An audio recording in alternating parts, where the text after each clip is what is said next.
ઉમેદવારોની યાદી જાહેર કરવામાં આવી છે, જેમાં દાદરા નગર હવેલી ખાતે ઉમેદવારની જાહેરાત કરી છે।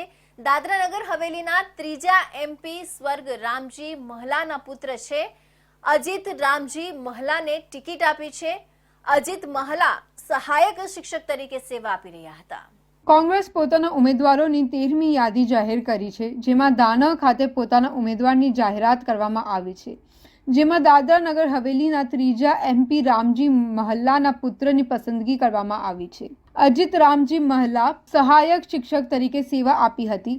અજીત રામજી મહલા સમાજની સેવા કરી રહ્યા હતા। આજે કોંગ્રેસ પાર્ટીએ એમપીની ટિકિટ અજીત રામજી મહલાને આપી છે, ત્યારે એમના પરિવારજનોમાં ખુશીનો માહોલ છવાઈ ગયો હતો અને એકબીજાને મોઢું નીતિ કરાવીને ઉજવણી કરાઈ હતી।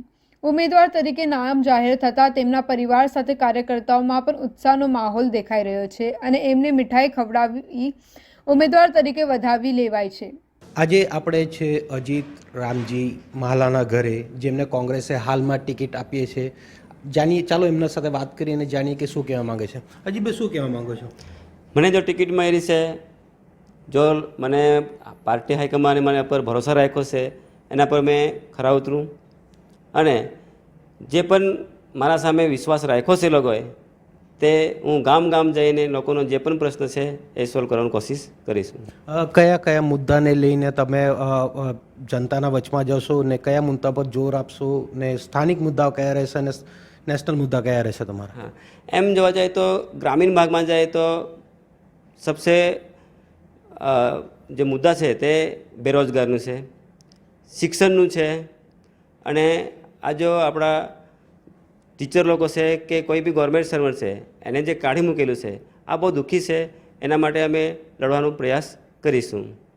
પરિવારવાદનો એક બહુ મોટો મુદ્દો આપણા પ્રધાનમંત્રી વડાપ્રધાન લગાડી રહ્યા છે કોંગ્રેસ પર। તમારા પણ પિતાજી એમપી હતા, તમે શું જનતા કે છે જનતાના વચમાં કેવી રીતે જશો? આ લોકો પરિવારવાદ કે પણ પરિવાર પર ખરા નહીં ઉતરું। જો કે જો આ લોકતંત્ર છે, લોકતંત્રમાં કોઈ પણ આ ક્ષેત્રમાં આવીને કામ કરી શકે છે। જે માણસ હોશિયાર છે તે કામ કરી શકે છે, કારણ કે એમ જોવા જાય તો પરિવારવાદનું કામ નથી।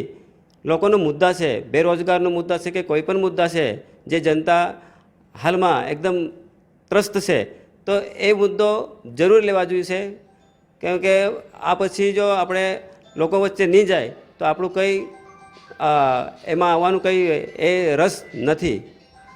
તમે હજુ સુધી શિક્ષક હતા એક અને શિક્ષકના પરથી ડાયરેક્ટ તમે રાજનીતિમાં આવ્યા, તો જૂના કોંગ્રેસીઓ છે તે લોકોમાં મતભેદ હોઈ શકે, તેને કેવી રીતે તમે જોતા છો અને કેવી રીતનો રાખતા છો?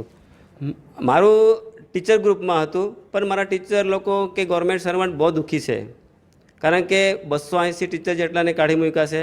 જે મેં હવે મેં ફરતો છે તો ફરતા ફરતા મેં જે ગામમાં જાઉં તો મારે જે ટીચર લોકો છે એની હાલત બહુ કફોડી છે।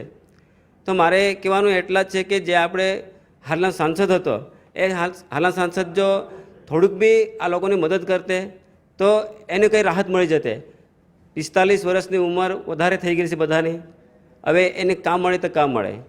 અજીતભાઈ, મારું એવું માનવું છે કે જૂના કોંગ્રેસની ટીમ અહીંયા બહુ કમજોર છે, કેમ કે એમની કમિટી નથી, જનતા પણ આ ઘણી વાતો ચાલી છે, તમે શું કહેવા માગો છો એના બાબતે? આ કમજોર નથી, એક સમય હતો, હવે સમય બદલાઈ ગયો છે ને હવે મેં ગામ ગામ ફર્યો તે એમાં જે પણ કોંગ્રેસના જૂના માણસો છે એ મને બાપુજીને લીધે, રામજીભાઈ પોટેભાઈ મહાલા સ્વર્ગીય શ્રી, એના લીધે એ પાછા મારા સાથે આવવા માંગે છે અને મને વધારે પૂરતું સપોર્ટ કરે તેવી મારી આશા છે। શુભેચ્છા તમારા માટે। આ હતા અજીત મહાલાજી, જે કોંગ્રેસના હાલીના કેન્ડિડેટ છે દાદરા નગર હવેલીના સ્થિત। જગદીશભાઈ સાથે રામા, ઇન્ડિયા ન્યૂઝ, સિલવાસા।